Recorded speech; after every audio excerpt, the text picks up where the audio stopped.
how high would I climb mountains if the mountains were where you hide? Oh, how far I'd scale the valleys if you graced the other side. And oh, how long have I chased rivers from lowly seas to where they rise, against the rush of grace descending from the source of its supply. 'Cause in the highlands and the heartache, you're neither more or less inclined. I will search and stop at nothing. You're just not that hard to find.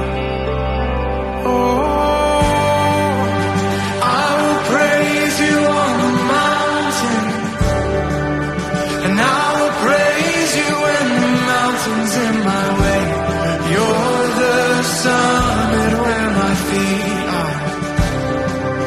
So I will praise you in the valleys all the same. No less God within the shadows, and no less faithful when the night leads me astray.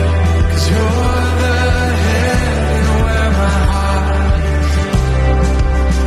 In the highlands and the heartache all the same.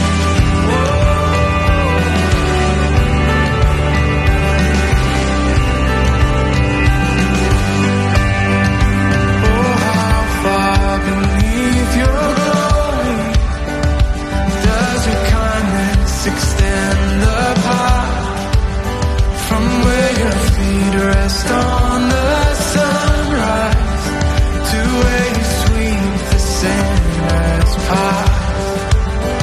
And oh, how fast would you come running if just a shadow me through the night, trace my steps through all my failure, and walk me out the other side.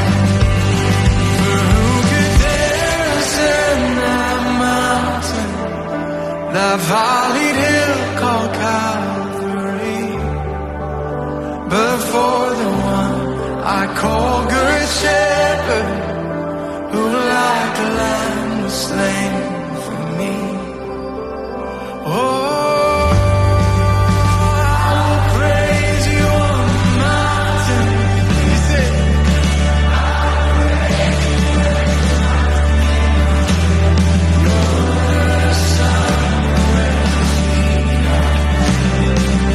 so I'll praise you in the valleys all the same. No less God within the shadows,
a mighty river flowing upward from a deep but empty grave.